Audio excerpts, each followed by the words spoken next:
Welcome to Calculus. I'm Professor Greist. We're about to begin Lecture 45 on sequences. We now begin the last chapter of our course, where we build a discrete calculus, reinventing everything that we've done so far for functions with a digital input. These functions, or sequences, will be familiar objects to you from throughout the course, but we'll look at them from a new perspective of discrete calculus. Everything that we have done thus far in this course has been for functions that might be described as analog. They are functions whose inputs and outputs, with few exceptions, vary continuously, if not smoothly. This allows us to talk about limits, differentials, and build up calculus. In contrast, so much of what we see and build is digital and not analog, built of discrete or quantized bits, whether it's music, imagery, or information. Many things are not amenable to smooth calculus. For this reason, we're going to reconsider the notion of a sequence. We've seen sequences before, but here's a slightly different perspective. A sequence is a discrete or digital input function with an analog output. That is, the inputs are natural numbers, the outputs are reals. Now, sequences are everywhere, from economic data to digital signals. But thinking of them as a function with an input, say n, and an output a sub n, is going to be the focus of this chapter. The notation that we'll use sometimes is writing out the terms of the sequence, that is the outputs, a sub 0, a sub 1, a sub 2, etc.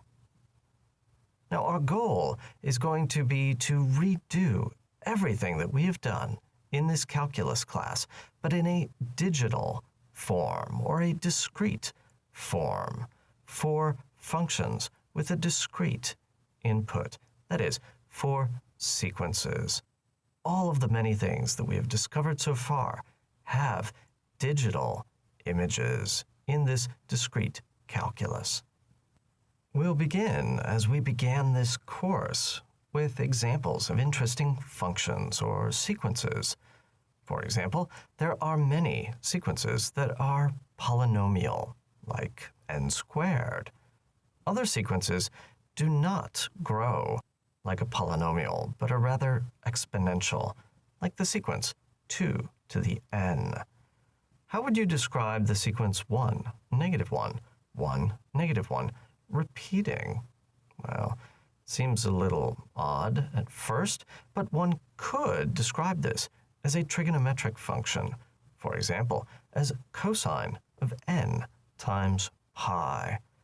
Now, more interesting sequences are out there.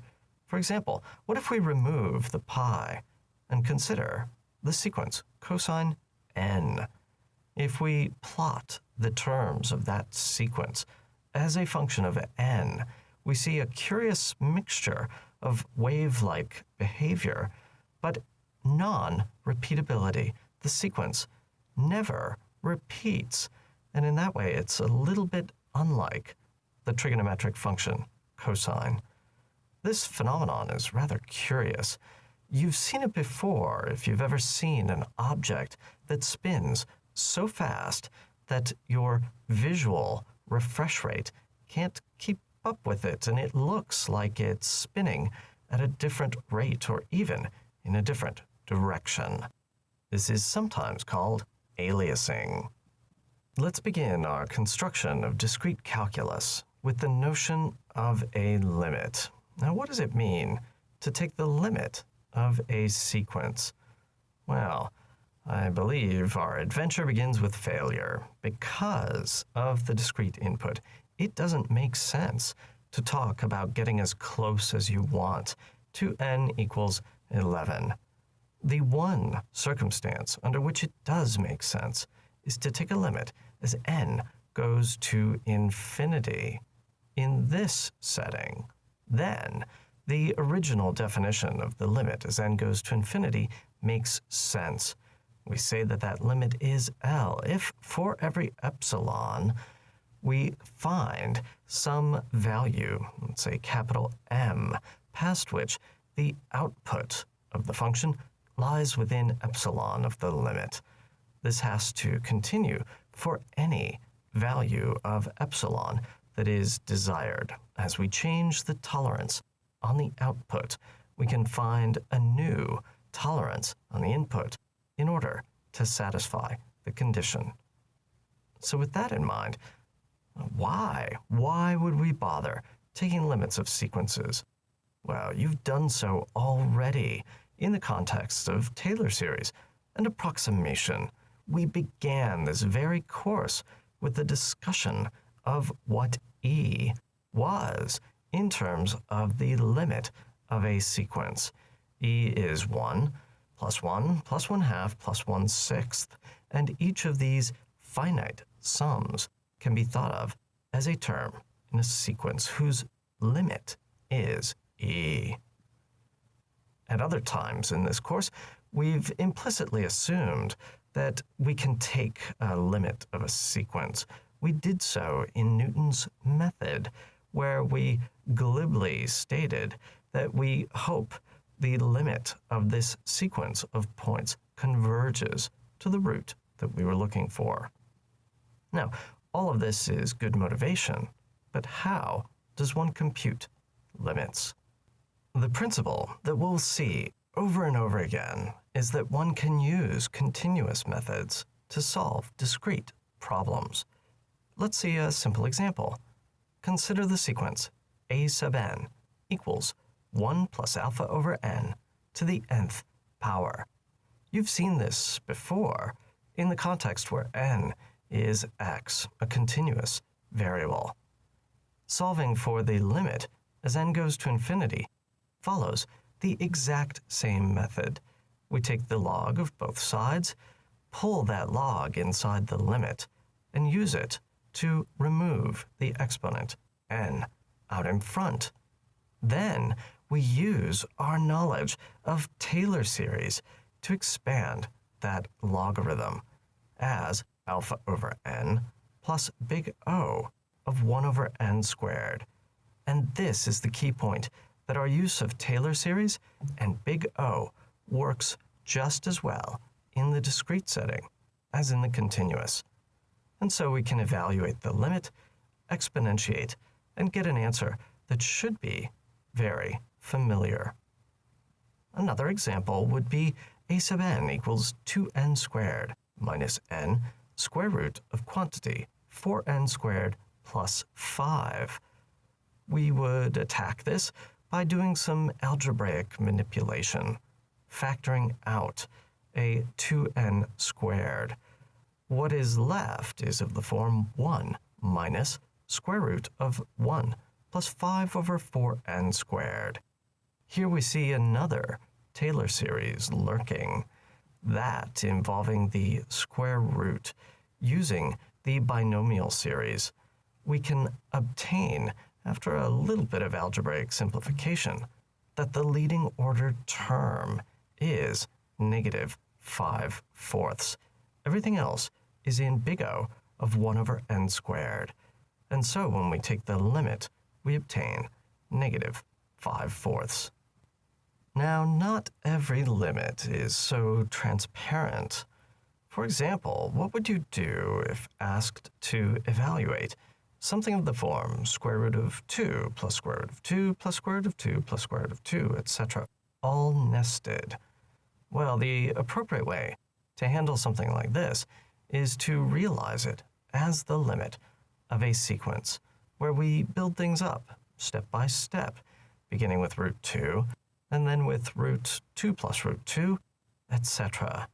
We want to compute the limit of this sequence, a sub n.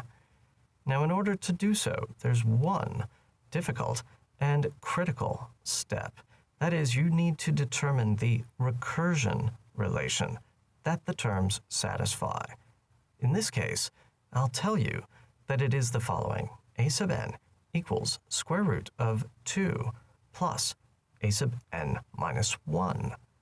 Let's say I give you that recursion relation. How do you compute the limit? Let us, as before, denote this limit by L, and then apply the limit to the recursion relation. On the left, we have the limit as n goes to infinity of a sub n. That's L. On the right, we have an a sub n minus 1 term.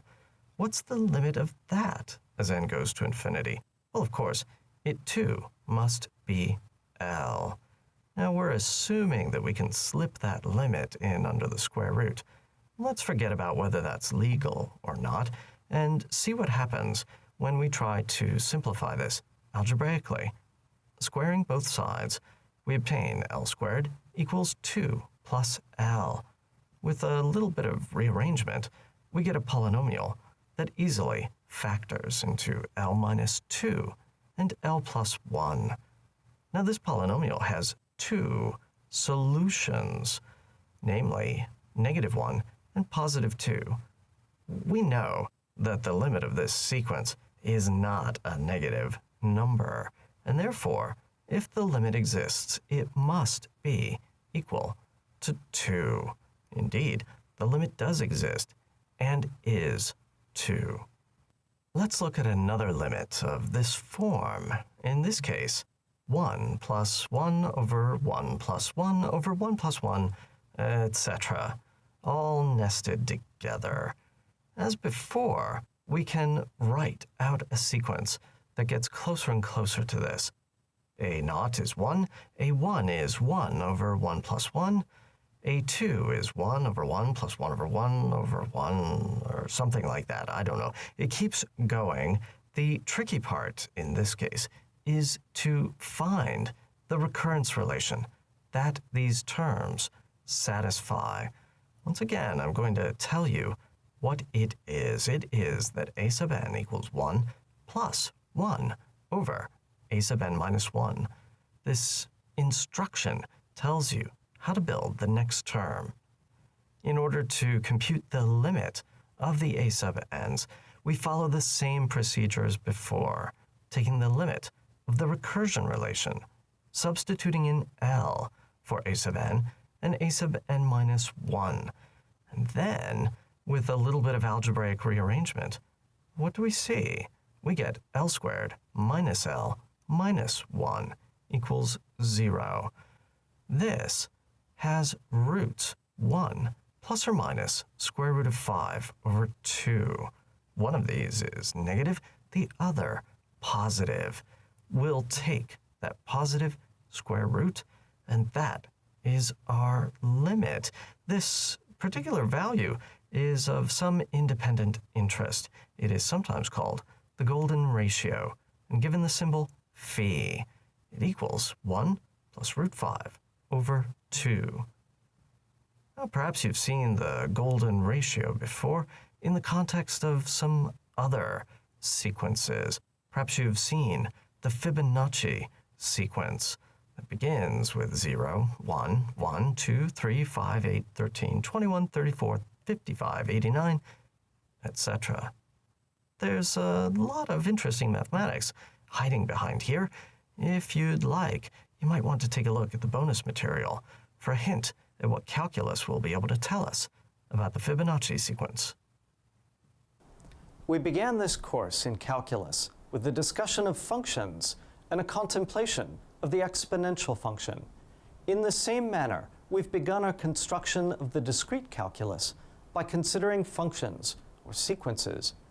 In our next lesson, we'll look at the discrete analog of the exponential function and see how it relates to derivatives.